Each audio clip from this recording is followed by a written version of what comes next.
YouTube internet friends, this is the follow-up, the part 2 of the civilized virus cult. And I'm going to give you my cumulative knowledge that I can impart. The thing that strikes me as the most pertinent, valuable insight I might give to this idea of our civilized world, which is anything but civilized. I'll go on about that a little bit, but I'd like to reiterate that we all know. I mentioned this in the first video, and in part 2, the context that I'm creating is I'd like to say that we all know. This is my understanding. We all, okay, what do we know? What do we know? All right, now it gets a little bit more complex because interpretation and what we know and how we understand ourselves and all the things that contribute to creating a solid picture of this puzzle, of this existence we're leading. First of all, the first step toward that is recognizing or accepting or to create a certain leap of faith, I suppose, to say, yes, somewhere I know, and everyone else knows as well. So we're just adding the little puzzles all the time to get the whole picture to work consistently, that we have an idea of something that, yeah, you can call it the bigger picture. And my last video, part 1, I said that I wanted to create a context for what it is that we experience beyond the analysis or beyond the stories and reporting and information. I appreciate information. I appreciate what is considered to be a fact, but existence does not rely on either fact, information, or truth. Existence seems to kind of envelop what I call the mystery. Everything is enveloped in the mystery, so we're struggling to fulfill within ourselves a sense of satisfaction about having existed by the time we leave this earth. We leave this experience of having a body, and there is much more to us than just the body. Many, many people have said this. And I'd like to point out again a YouTuber that I occasionally, even frequently, I go to, depending on his topics, is Matt from Quantum of Conscience. He did another long analysis, his last video, of the circumstances we find ourselves in and the kind of frustration that people in the so-called truth community feel. He exposes or attempts to expose people in the truth community as being part of the inevitable contribution towards our demise rather than our progressive evolution towards something that is sustainable and workable and even enjoyable. He points out the fact, and this makes sense to me again, that in revealing, and this appears to be quite evident, that in exposing the bastards, there is a certain kind of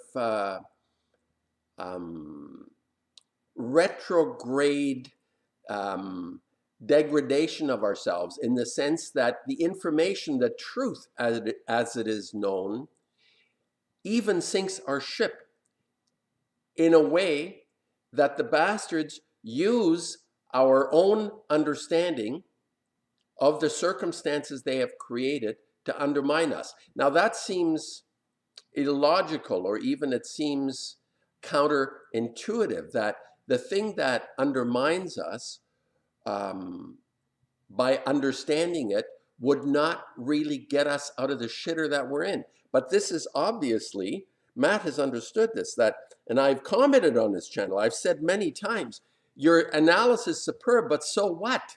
So what that you know the circumstances we're in? We all know the fact that we're in the circumstances. How do we get out of that? And what is it? Do we get out of it by understanding purely the mechanics of how we're being manipulated and how we're being undermined. What is involved in transitioning into some kind of a world that no longer inhabits or is inhabited by souls that merely go along and fulfill the rituals, generally of abuse. There is very little pleasure other than the abuse.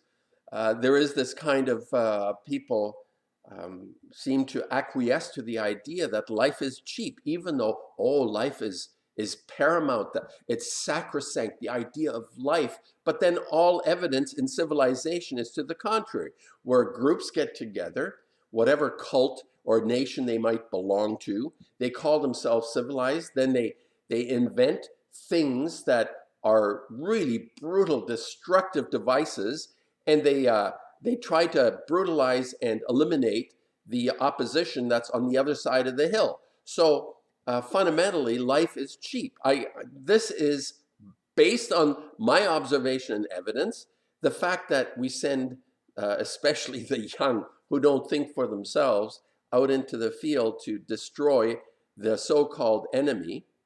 We've created enemies for ourselves in order to perpetuate a certain kind of ritual. The war itself, the suffering that is caused itself, is in fact the reason why there are wars. The sort of superficial idea of gaining more power, more land, more value, more money, more women, more whatever it is that a clan wants to gain, those are all superficial reasons, when really what is important is the ritual of suffering within this concept, what is called civilization. You obviously have highlights that people don't fit into this mold, like brilliant artists who've preceded in the past, who've preceded us and give us a glimpse of what it could be like not to live in this uncivilized civilization. So today, the context, and I highly recommend going to Quantum of Conscience's last. It's a bit long. He tends to be a bit winded over and over the same again. But it, again, gives a very good analysis of the circumstances we find ourselves in, an understanding. But that in itself, from where I'm sitting, this understanding has been passed along by people with insight. And Matt points out very cleverly that the so-called gurus and swamis, for some reason, never really address this, what the bastards are up to. They skirt around it. And I think from where I'm sitting, I know it's basically to avoid having their asses kicked, because they're chicken shits, like those sissies in dresses, as I don't know where Michael Fazio from Hoodwinked by an Angel has gone. He called them sissies in dresses, which is so apropos. I mean, these people have no courage. They're scheming, undermining everything that is important and valuable to us and cloaking it in some kind of higher purpose.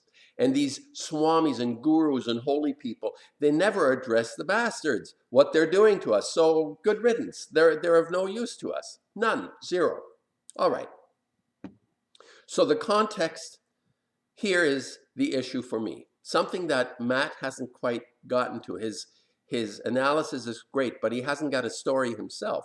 This is the thing. His story is that there are bastards out there and we got to defeat them. Well, yeah, we all know.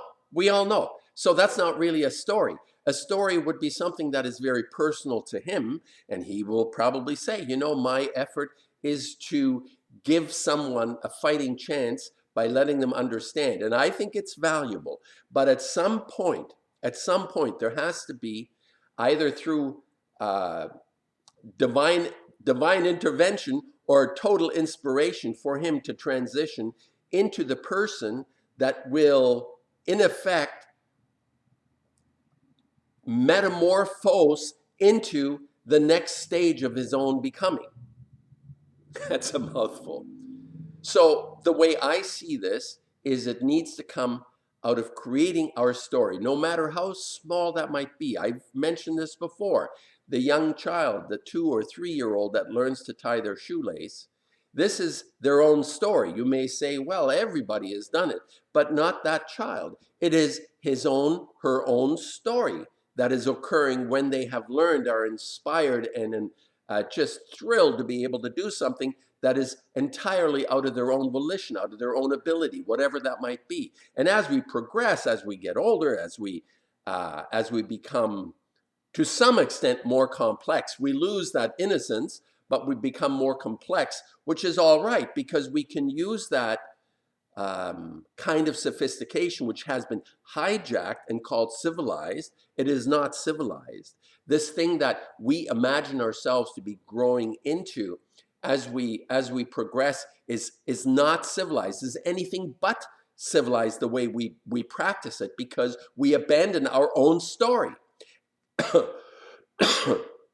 as we get more familiar with our surrounding as children, we tend to become, we become superfluous more and more. This is the ritual of making people become more and feeling more and more superfluous in a system where you're just a cog fitting into something and producing some element of value. Nowadays, it's like, I guess if you're a good earner, you're a valuable human being. If you're like a slave to the system, you're a valuable human being. But if you have independent thought, this is quite antithetical to the idea of the civilization we experience. That's a mouthful. That's a word. That's a word thing. Okay, so I'll finish it up here. Part 2, my context. What I've said to Matt from Quantum of Conscience many times, and he resents me. Well, not entirely. He said, well, maybe I get your point, but I have to keep plugging away at people understanding what it is that I'm talking about. And I understand that as well. But his example could well be, well, I think he's stuck. He's lost. He's lost in his own translation. His transition needs to be stories that are his own, not based on exposing the bastards, but his own stories. Like, I always refer to this. This is why I find so much value in creative artistic expression, because more than likely you're going to tap into that story that is very personal, individual. And through that, there is an inner knowing that happens. It's an intuitive knowing. It's not knowing the facts. It's an intuitive knowing about what's right and what's not right. The idea of conscience, I bring it up all the time. This is that inner knowing, that conscience that gets activated as we get closer and closer to that personal, that inner self, that understanding, that who am I and what is it that I can contribute. Yes, contribute, be of service. I think this is also understood. It's put out there all the time. Politicians are of service to self. This is so evident in these people. And they know they spout one thing and do another. Like recently here in Canada, our Ontario Minister of Finance, Rod Phillips, got caught, got exposed by, I love the Rebel News guys here in Ontario. They exposed this little bastard. He was in 100% on the lockdowns, and he took off to some Bahamian island or St. Bart's or some playground for the rich for a bit of a holiday and a bit of R&R. Everybody else is hunkered down, and he got turfed. He came back. The premier guy, who's a holier than thou chubby man, gave him the heave ho. What choice did he have? I mean, you cannot.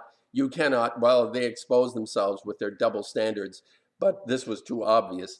So anyway, my synopsis, my rounding, my trying to underpin something here of what I have been involved in terms of my desire, I guess, yeah, to help someone else makes me feel really good. If I can say something, or more importantly, do something that helps somebody, I feel really good about that. It's like it's a feeding. I feed myself in the sense of if I delight in another person's success, This is feeding me. It's as important to me as it is to the person that I might be helping. So I know that good YouTubers in their presentations, I sense that goodness in people who present. There's a few channels that I listen to that have this inner knowledge. They're not just saying the facts. They are actually consciously within their conscience truly wishing the well-being for another. This is something that comes through. It's not just aggrandizing themselves to the rest of the world and having 100 million subscribers. This is something that is fundamental to our personal success and our collective success as this becomes more and more operative. So what is your story? What is my story? Well, during my little dissertation here, I've been flashing images of my story. You've been following my story, and yes, it may be symbolic. It may be something that to you appears, well, what the hell is going on? Or hey, my kid could do that, or that's brilliant. I don't know what your conclusion is. The point is, I have told my story the best way I can, and it's developing, it's evolving, it's changing. It's giving me purpose in that I discover as I go through. I leave work behind. I go back to it. I learn from it again. It's a phenomenal development. It's a phenomenal progression in my own experience, in my own. I honestly, I don't have any words for where it might be or go, or, but it's just that sense of being able to dig into something within myself and put it out there. And I think we all need to find that to some extent. I mean, some people can do it more than others. I mean, there have been fabulous creative people who, a Beethoven or a Bach or a Mozart, or I think of music primarily, or painters who've zeroed in on something that are more than just decorators, that have a lasting effect on my psyche. I feel so inspired by the work that they've produced, whether it's current or whether it's past. So this is something that needs to take over. And presenters like Matt from Quantum of Conscience, who produces excellent material, ultimately will need to transition. And I look forward to it, because he has a lot of followers, relatively speaking, that could take whatever it is that he's able to produce that make people understand what I'm talking about, and him understanding what he needs to do will have a huge effect. I mean, if he has 60,000 subscribers and even 1,000 of them, finally the penny drops, and they begin to, they don't need to listen to him anymore. They actually just listen to themselves, and listening to him may be entertaining and enjoyable. I'm not saying you shouldn't. I'm just saying that then it becomes less significant to pay attention to anything out there, because you're doing something that's within and of value to you, and maybe to someone else as well. So this is, again, I keep coming back to this. This is the context which underlies all my understanding. We all know what we understand to be civilized behavior is actually anything but. It's uncivilized, and it's because it's not our story. It's someone else's story. And even if aspects of it are valuable or appear valuable, I'd gladly give it up. I've always said I'll live in mud huts wearing wood shoes if I could have a sustainable world where people truly care about each other and tell their own story. My part 2, anyway. All the best for the new year. I haven't said that. I don't think I said that in my last one. So all the best for a new year. And not that it, I'm not a big adherent to those ritual dates and New Year's and solstices and Christmas. Yeah, okay, but many people feel still attached to it. So I'll say it, Happy New Year. And no, I mean it. But as far as it's a ritual within the context of civilization, I have no interest in it whatsoever. Or any of the other organized, institutionalized behavior that's out there. Anyway, I think you get my point. I hope you get my point. I'll leave it there. See you next time.